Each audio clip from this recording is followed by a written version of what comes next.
네, 안녕하세요. 오늘의 목카 김한영입니다. 모두들 선거하셨죠? 이재명 대통령이 임기를 시작했습니다. 어젯밤 여야 오찬을 통해서 공통으로 내세운 공약을 먼저 시행하자 이렇게 말하면서 공감을 끌어냈다고도 하던데요. 사실 뭐 그동안 과정에서는 여러가지 이견도 있었고 여러가지 얘기들이 있었겠지만 이제는 대한민국 국민 모두가 각자의 자리에서 우리나라 발전을 위해서 한마음 한뜻으로 노력해줘야 할 것 같습니다. 자, 그러면 대한민국의 새 대통령 자동차 관련해서는 어떤 공약을 걸었는지, 앞으로 우리 자동차 업계는 어떤 식으로 바뀌게 될 것인지 간단히 살펴보겠습니다. 네, 제가 정치는 전혀 모르는데 공통 공약을 함께하자 이렇게 말씀하셨다니까 한번 찾아봤습니다.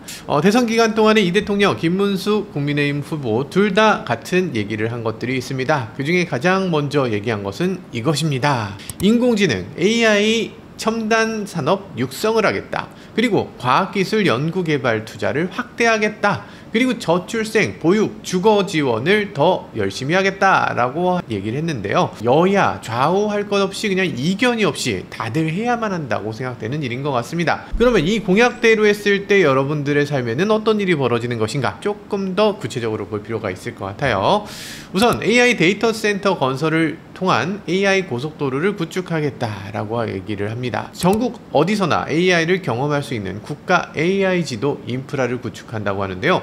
전국에 있는 지역마다 주요 거점 데이터 센터를 두고 그걸 산업에 활용하고 소규모 그래픽 저장 장치 GPU 아니면 신경망 처리 장치 NPU, GPU, NPU의 소규모 데이터 센터들은 AI 서비스 제공 기업이 사용을 할 수 있도록 이렇게 제공한다는 거고요. 개인화된 AI 서비스는 엣지 AI로 지원하겠다라고 얘기를 합니다.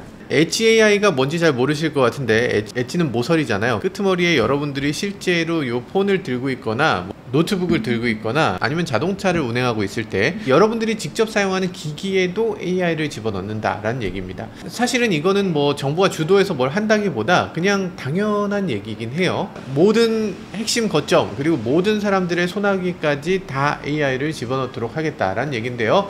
더 구체적인 얘기는 아마 좀 더 진행이 돼야 될 것 같긴 합니다. 이재명 대통령은 AI 데이터 센터를 국가 전략기술 사업화 시설로 지정한다고 합니다. 그리고 행정 절차를 간소화해서 AI 데이터 센터 건설을 더욱더 촉진하겠다라고 얘기를 했고요. 그리고 마찬가지로 김문수 후보도 AI 컴퓨팅 센터를 지역 거점에 조성하겠다 이런 것들을 최우선 목표로 삼았습니다. 그러니까 여야 할 것 없이 공통적으로 이 방향이 옳다고 보고 있는 거예요. 그러면서 GPU 10만 장 그리고 NPU도 확보해서 기업, 대학연구소에 제공을 하겠다. 그래서 국내 수요 대비 공공 공급률을 지금 5.5%밖에 되지 않는데 2030년까지 50% 이상으로 끌어올리겠다라고 얘기를 합니다. 그러니까 GPU와 NPU 각각이 사면 너무 비싸니까 이 공공이 이걸 사서 너희들한테 제공해 줄게 라고 얘기하는 건데 이런 공약이 어떻게까지 이렇게 똑같을 수가 있는가 라는 생각이 들기도 하고요. 어쨌든 같은 생각을 갖고 있다니까 참 반갑기도 합니다. 자, 그리고 AI 육성을 위한 민관 합작 투자를 추진하겠다 라는 공약은 양쪽이 모두 똑같은데요.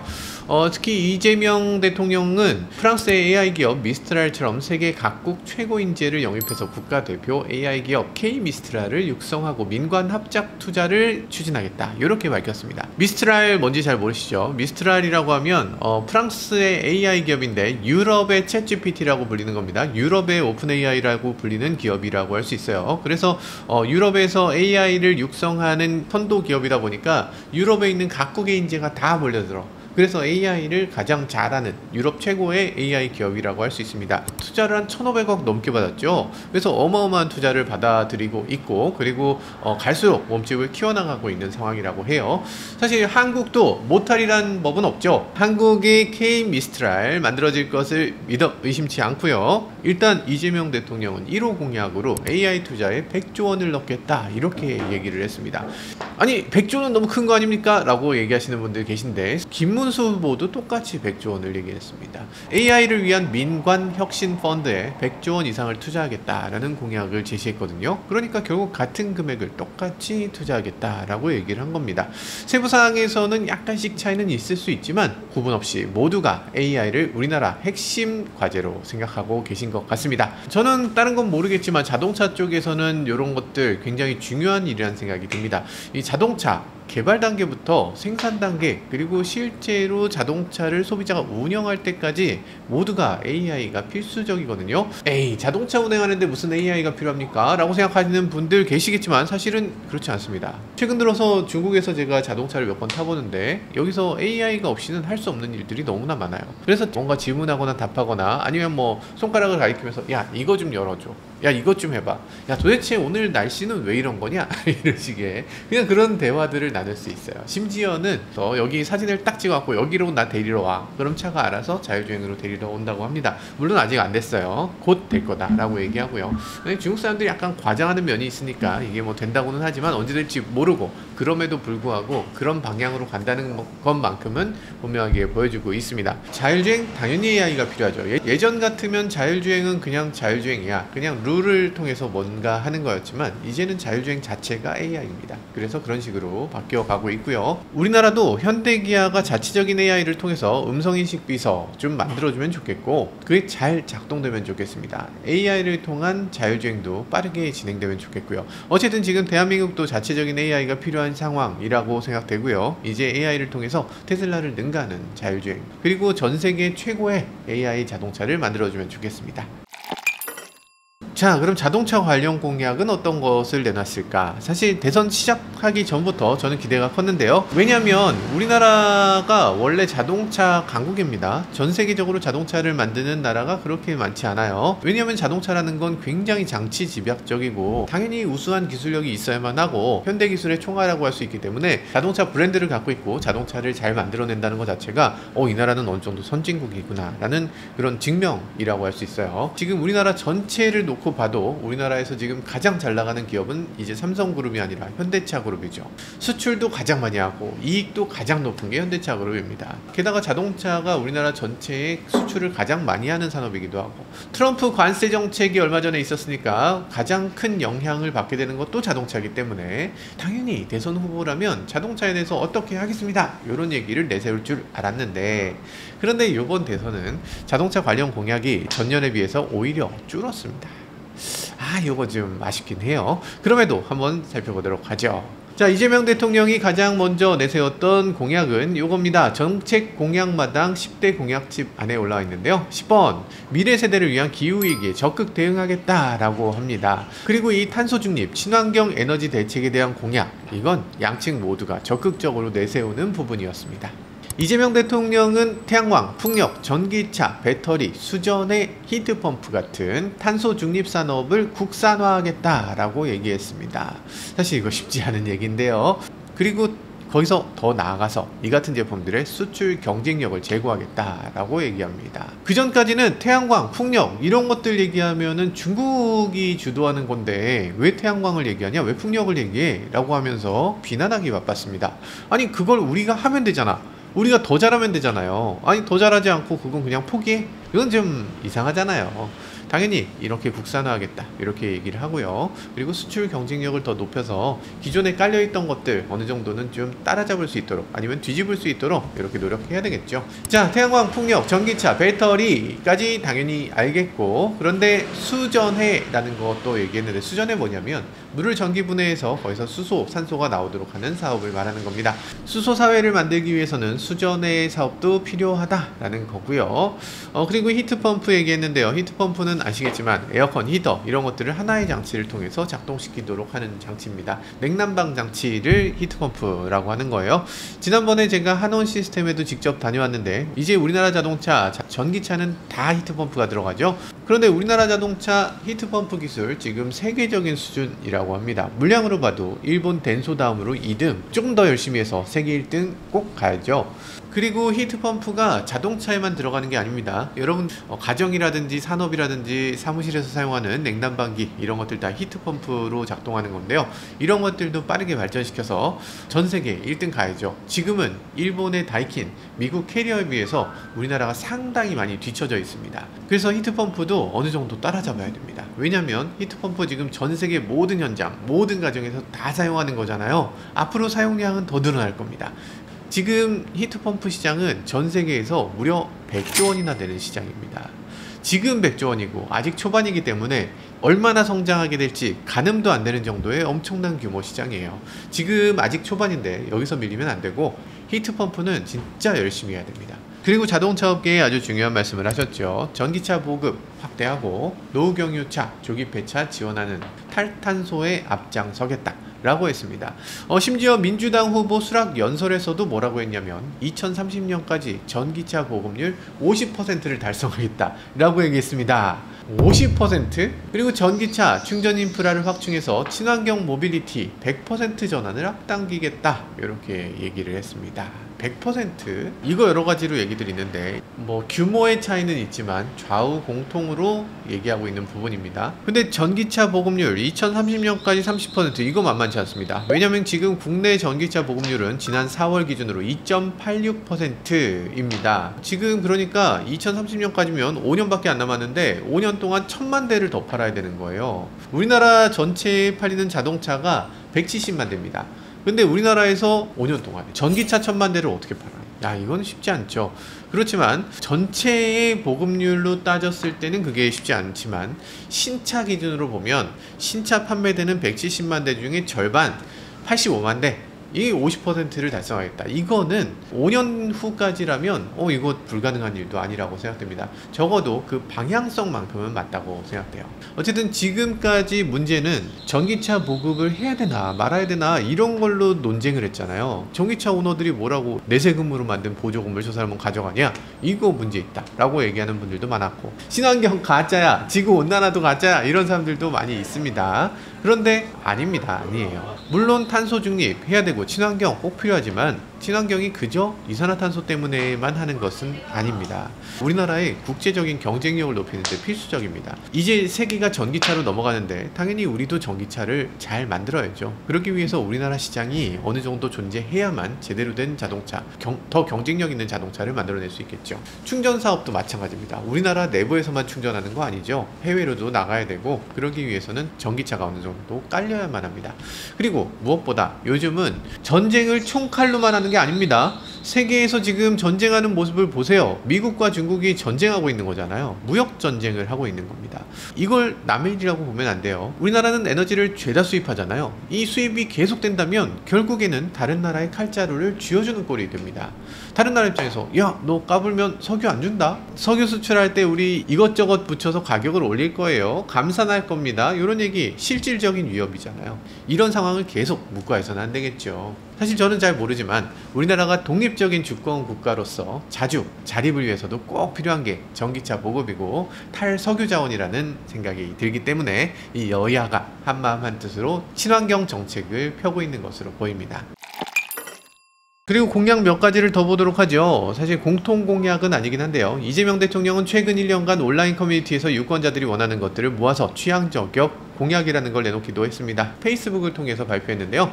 이런 얘기도 있습니다. 전국 싱크홀 스마트 모니터링 시스템 도입. 싱크홀이 지금 불안감이 커지는데 내비게이션을 통해서 여기 문제 있습니다. 여기 피해가세요 라고 알릴 수 있는 시스템을 도입한다는 겁니다. 아직 구체적으로 어떻게 할 것인지는 알려지지 않았는데 그래도 싱크홀에 대해서 뭔가 대비를 하겠다. 그리고 자동차 내비게이션과 연동을 시키겠다라는 것만큼은 분명하게 보이는 것 같습니다. 자동차 업체나 내비게이션 업체가 구체적으로 만들어 주실 필요가 있어 보여요. 방법은 아마 이런 식이 되겠죠. 차를 몰고 이렇게 가다가 여기 땅이 좀 이상한데요, 여기 금이 약간 보여요 라고 하면 그때부터 거기다가 버튼을 띵 눌러서 여기 이상해요 라고 버튼을 누르면 싱크홀 의심구역입니다 라고 그게 뭐 좀 알려진다거나 그런 데이터가 좀 수집이 돼서 정부에서 여기 좀 이상하다고 사람들이 얘기하네, 혹시 뭐 문제 있는 거 아닌지 한번 조사해보자 라고 한다거나 뭐 그런 것들이 이루어질 수 있겠죠. 이 내비게이션 단순하게 받기만 하는 게 아니라 주기도 할 수 있는 이 양방향 정보 소통이 이루어지면 좋겠다는 생각이 듭니다. 자, 그리고 캠핑카 알박기 주차 단속 및 처벌 강화 이런 게 있는데요. 요것도 사실 중요한 얘기죠. 지금 많은 지역에서 전국적으로 캠핑카 주차 관련 문제가 생기고 있습니다. 지방에는 무료 공영 주차장이 상당히 있어요. 그럼 그 무료 공영 주차장을 그냥 냅두는 게 아니라 거기다가 내 캠핑카를 갖다 놓고 거기다 버리고 옵니다. 버리고 와서 나중에 캠핑해야 되면 다시 거기까지 가서 거기서 그냥 캠핑하고 또 와요. 심지어는 주택가의 이면도로 같은 데도 그냥 세워놓습니다. 공터 같은 데도 그냥 세워놔요. 자기 땅인 양 그렇게 방치하는 사람들이 많이 있습니다. 아니 캠핑카를 왜 지가 사용 안 하고 거기다 놔둡니까? 라고 하시겠지만 캠핑카 가져보신 분들은 아십니다. 엄청 비싸요. 엄청 비싸서 처음에 살 때 굉장히 큰 돈을 모아서 삽니다. 살 때 와 캠핑카 샀다, 와 너무 기쁘다, 내 집 마련이다, 이런 느낌으로 와 기뻐 이렇게 생각하는데, 사실 그분들 항상 하시는 말씀이 나중에 되팔 때 몇 배는 더 기뻤다 이렇게 얘기하시더라고요. 일단 캠핑카를 사는데 대부분 의외로 못 타. 한 달에 한 번만 타도 이득 아니야? 라고 생각하시는데 한 달에 한 번도 못 탑니다. 그러다 보니까 그냥 주구장창 주차장에 박아놓고 그냥 잊어버리게 되는데, 공용 주차장이 그냥 개인 주차장처럼 돼버린다는 거죠. 지금은 이걸 어떻게 막아야 되나? 막을 방법이 마땅히 없습니다. 거기 세우지 마세요, 캠핑카는 안 돼요 라고 하는 법이 없어요.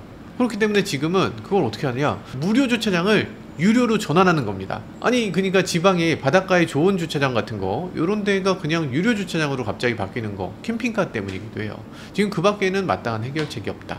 심각하죠. 심각하고, 그래서 이 사람들을 단속하고 처벌하는 방향을 만든다고 합니다. 캠핑카 탈 거라면 주차장도 제대로 돈을 내고 제대로 이용하도록 했으면 좋겠다라는 당연한 얘기죠. 네, 세 번째는 콕 집어서 불법 유턴을 강력 처벌하겠다라고 합니다. 요즘 들어서 불법 유턴으로 인해서 큰 사고가 많이 발생했거든요. 불법 유턴만큼 심각한 사고가 발생하지는 않는다라는 생각에서 아마 이런 공약을 내세운 것 같아요. 왜냐면 유턴 신호를 할 때 보면 상대방은 직진으로 달려오는 경우가 많습니다. 유턴 상황에서는 여기서 피할 수도 없어. 상대가 보이지도 않아. 상대방은 갑자기 차가 뛰어드니까 사망사고가 일어나는 경우도 있기도 하죠. 그렇기 때문에 다른 것과 분리해서 불법 유턴은 정말 위험한 거니까 강력하게 단속하겠다라는 얘기인데요. 단속뿐만 아니라 사고 나면 확실하게 100대 0으로 가자라는 얘기입니다. 이 교통법규 관련해서는 정말 드릴 말씀이 많은데 그 중에 한 예고, 사실은 아마 요건 좀 더 구체적으로 얘기가 더 진행돼야 될 것 같습니다. 자, 그리고 단지 입구 보복 주차에 대한 제재 강화, 이런 얘기도 있습니다. 아파트 주차장에서 뭔가 문제가 있으면 그 주차장 입구를 그냥 차로 막아버려. 내가 여기다 막으면 네가 어쩔 건데 이라는 거죠. 아니 그냥 견인해버리면 되는 거 아니에요? 라고 생각하시겠지만 아닙니다. 견인을 할 수가 없어. 왜냐하면 사유지잖아. 사유지는 도로를 막아도 견인할 수가 없습니다. 도로교통법 적용 대상이 아니기 때문에 경찰이 와서 불법 주차하셨네요 딱 끌고 갈 수가 없는 거예요. 불법 주차가 아니에요. 이 차주도 이 주택의 주인이야. 이 땅의 주인이기도 합니다. 이 땅을 n분의 1로 나눈 거잖아. 그러니까 이 차주의 사유지이기 때문에 자기 집에 자기가 차를 어떻게 놓든 그렇게 놓은 걸 어떻게 처벌하냐 라는 건데, 말이 됩니까? 말이 돼요? 이런 식으로 보복 주차하는 거 당연히 문제고, 그리고 자기밖에 모르는 사람들이 남의 차는 못 지나가게 얌체 주차하는 경우도 있고, 뭐 이런 경우도 처벌을 못합니다. 그래서 이렇게 얌체 주차, 보복 주차했을 때도 처벌할 수 있는 규정을 새로 만들어서 제대로 조치할 수 있도록 하겠다라는 공약입니다. 저는 사실 자동차 쪽은 조금 알지만 다른 분야에 대해서 너무 모르기 때문에 정부가 어떤 일을 하는지 정확하게 잘 모르지만 새 정부가 들어섰으니까 어떤 일을 어떻게 하게 될지 이런 것들 굉장히 궁금한데요. 마침 저희 모카도 어제부터 새로운 건물, 새 사무실에서 새로운 마음으로 새 업무를 시작하고 있습니다. 그러다 보니까 저는 개인적으로 좀 부푼 꿈을 막 키우게 됩니다. 건물 주차장에 저희는 지금 전기차가 쉽게 충전할 수 있도록 이렇게 충전기를 마련할 거고요. 충전기 마련하는 것도 뭐 온갖 규정들이 있어요. 그래서 그런 규정들도 조금 더 쉽게 할 수 있도록 해줬으면 좋겠고요. 옥상에는 태양광 발전 패널 이런 것들 장착하면 좋겠다는 생각이 들어요. 그래서 저는 옥상에서 태양광으로 발전해서 전기를 어디 한전에서 받아다가 쓰는 게 아니라 내 차는 내가 발전한 전기로 빵원으로 운행하면 좋겠다. 그러면 너무 좋을 거다 라고 생각해서 그걸 좀 진행해 보려고 했는데, 옥상에다가 정말 작은 패널, 이렇게 둘둘둘 많은 그런 패널을 스카치 테이프로 벽에 붙여도 이거 불법이에요. 불법입니다. 몇 년 전부터는 이 태양광 발전기를 옥상에 설치하는 거, 이거 어려움이 정말 많습니다. 그냥 스카치 테이프로 붙여도 개발행위 허가라는 걸 받아야 되고요, 구조 검토라는 걸 받아야 됩니다. 구조 안전 확인서를 받아야 돼요. 그래서 이게 만만치가 않다. 그러다 부푼 꿈을 품고 있다가 이거 안 되나 라는 생각인데, 새 정부가 들어서면 태양광 발전기 관련 법규, 전기차 충전기에 관련된 법규, 지금 수많은 장애물로 못하고 있는 것들, 이런 거 진척이 더뎌지고 있는 걸 더 합리적으로 만들어주시면 좋겠다는 생각이 들고요. 그리고 지금 전기차 보조금에 대해서 굉장히 혼란스러운 상황인데 이런 문제가 되고 있는 것들도 좀 정리를 제대로 해줬으면 하는 바람입니다. 무엇보다 우리가 다니는 도로 더 안전하게, 더 편리하게 바꿔주시면 좋겠다는 생각도 해보게 되네요. 지금까지 저는 모카 김한용이었습니다. 감사합니다. 차의 이야기 세상은 넓어 차들은 달려가지 하나 둘씩 펼쳐지는 차의 모험 바퀴 아래 세상은 무궁무진해 모카